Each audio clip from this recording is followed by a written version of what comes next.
Hey, it's Jameson. We're just going to show you a quick little St. Patrick's Day project here. So I've got an 8x8 stainless steel mold. I have put some fiber paper inside. I've sprayed it with Zip so that I get nice clean release, and I've put a little bit of scrap tekta in the bottom just as a base for this. Let me take you back to the workbench and show you what I'm going to do. Okay, so I thought for St. Patrick's Day it would be fun. I've been hanging on to a bunch of this aventurine green scrap. I've got some light aventurine. I've got some of the darker aventurine. And I thought it would be fun to do a little bit of a scrap melt for this, and then do a slump over some fiber paper and give myself a little bit of a shamrock shape. So what I'm going to do is I'm going to chop all this up. You've seen me use this on another video before. I've kind of got this homemade chopper. Basically, just very quickly, it's my nippers. I've got, this is just an old Bullseye glass, or Bullseye bottle. I've got a clamp around this part and a little L bracket right here, and then a little clamp that I put on here. And so that L bracket goes within there and within there, and there you go. Can't find my words today. Don't have instructions for this. It was from another website, from fuseglass.org. Somebody told me it was taken down recently. If I can find the link, I'll post it, but this makes quick work of chopping up scrap like this.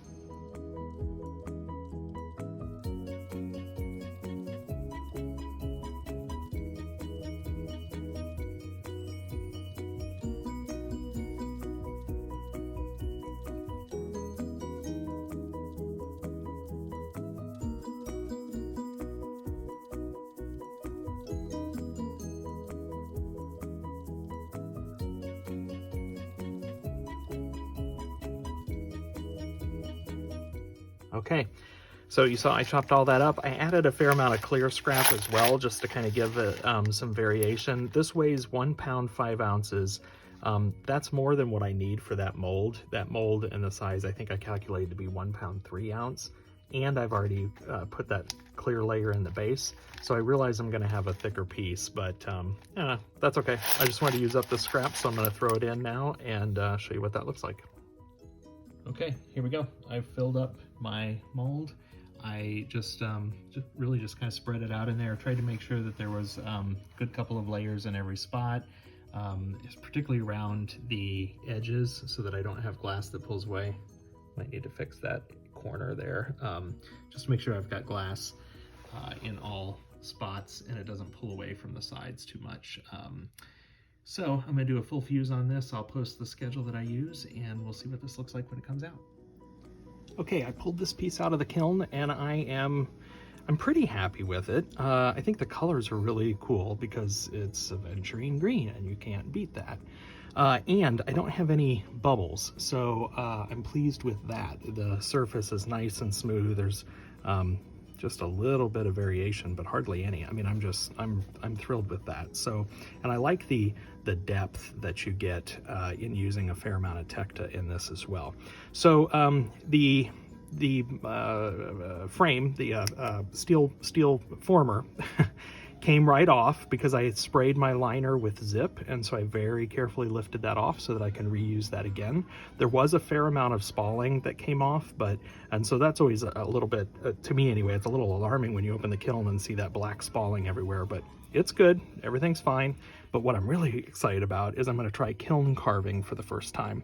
Now this may not turn out because I'm doing this on such a thick slab, but we'll see. So somebody asked if I could make something with a shamrock, and so I've got 3 pieces of fiber paper here that were cut into heart shapes, and I'm going to cut a little stem, and then what I'm going to do is put these on the kiln shelf, and then I'm going to put this over the top of it and do a full fuse. What I expect to happen is this is going to spread out a little bit and thin out.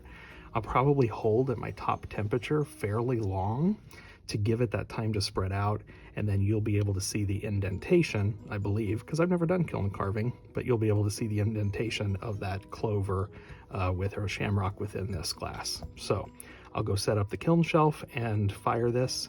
I'll post the firing schedule for this piece, let you know what that looked like, and we'll see what the final result turns out to be. Okay, so I drew a rough outline of my plate so that when I bring it back over, I'm not really gonna be able to see through it very well. And I just wanted to make sure that my design was nice and centered. So when I bring my plate back over and place it on my kiln fiber paper here, then I know kind of where my pattern is. Okay, this piece is done firing. It's spread out, has a nice little shape, but from the top, you can't really see any texture from the fiber paper underneath. So I'm gonna pull it off of here and see what I get on the bottom side. Okay, I have my mask on, so sorry about the sound. But since I'm dealing with fiber paper, you can't be too careful. So now I've just got some fine tweezers here. I was gonna see if I could lift this out.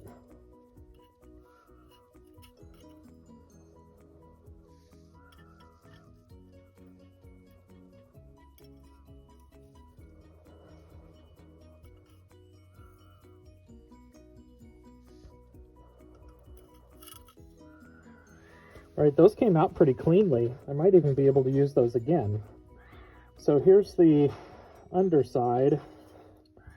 The problem is this isn't really transparent glass, so you can't see that at all. So my option is to try to flip it and fire polish it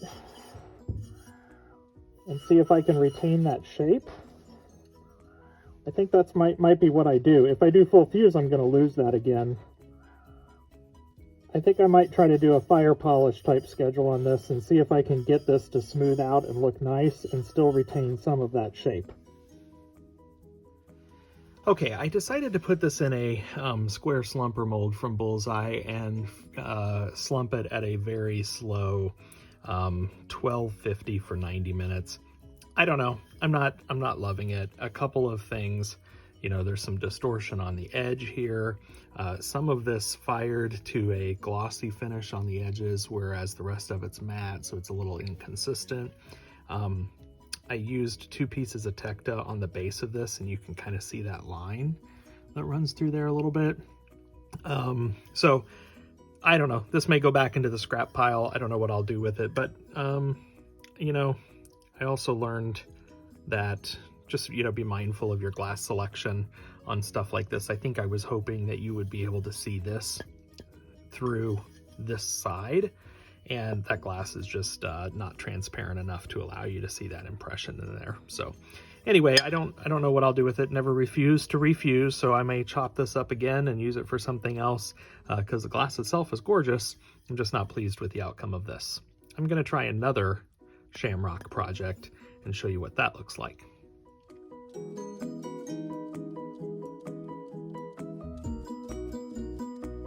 So I had this glass, let's see, this was some aventurine and spring green.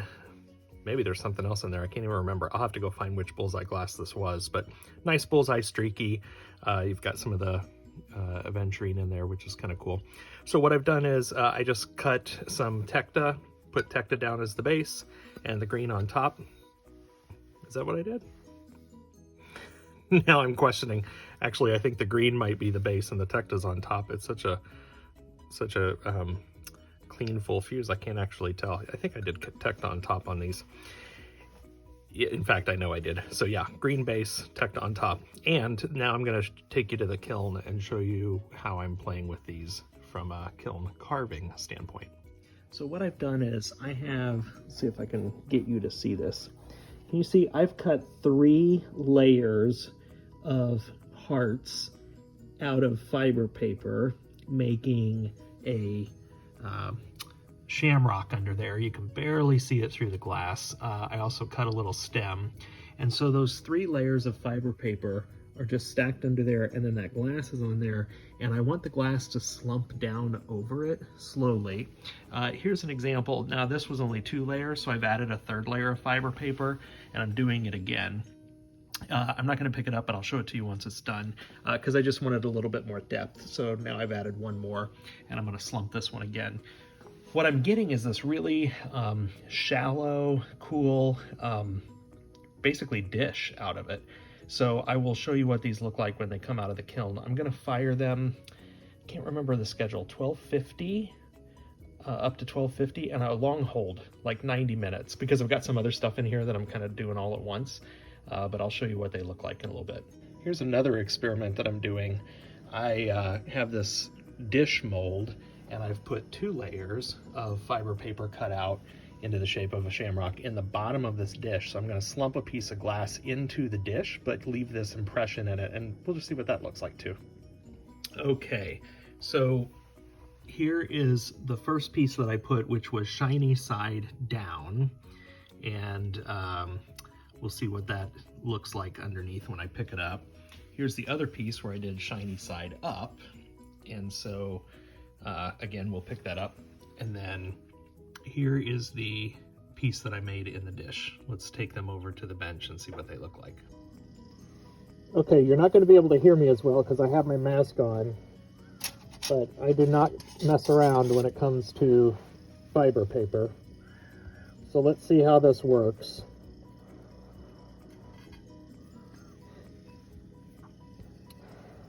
So it looks like a couple of them stuck in there. Oh, they slide right off. I didn't treat those, that's just straight fiber paper. I cut these with a heart punch. Let me show you. Here's the punch that I used. It's a large punch. I happened to get this one at Michael's. And I used 2 mil fiber paper that I slipped in there and then punched that out and got these perfect hearts. And then I just freehand cut a stem. And so there's the impression on the bottom. And let me take the mask off. The fiber paper's not doing anything, so I feel like I can take the mask off now. And so here's the impression that I got in the plate. I kind of like that. Makes for an interesting dish. You can see that in there kind of subtly. The dish still sits flat, which I was a little worried about, but it sits, there's maybe a tiny bit of rocking, but generally it sits pretty flat. So kind of fun, just a little fun decoration. Let me go get the others off the kiln. Okay, I just cleaned these up a little bit, and I got pretty much the same result on both, although a little bit different. So let's talk about this one first. This is the one where I fired it with the non-shiny side down, the shiny side's on the back. And so you get this beautiful back. And then in here you have this nice matte finish. I like this. It's a nice even finish, looks pretty good. Really nice deep impression. It's interesting because the glass almost, this is not irid glass, but it almost looks like it started to tear in a couple of places. My kiln firing on this, I took it slow, 200 per hour up to 1250, and I held it for 90 minutes, so a good long hold on there. So that's that piece. Then this is the other one where it was fired opposite, face side down. Now I fired these right onto the kiln shelf, so I did not have any paper, and there's quite a bit of texture on my shelf, and you can see that in the glass. The pattern's pretty consistent though, so I don't mind it. So this was the glossy side, so what you get here on the inside of this shamrock on these lips is still that really glossy, shiny glass, and then on the back side is now a matte finish. So just, you know, different for both. I mean, I can see the benefits of either approach. I have one more piece. These, I've cut 4 of these. I've got one more to fire.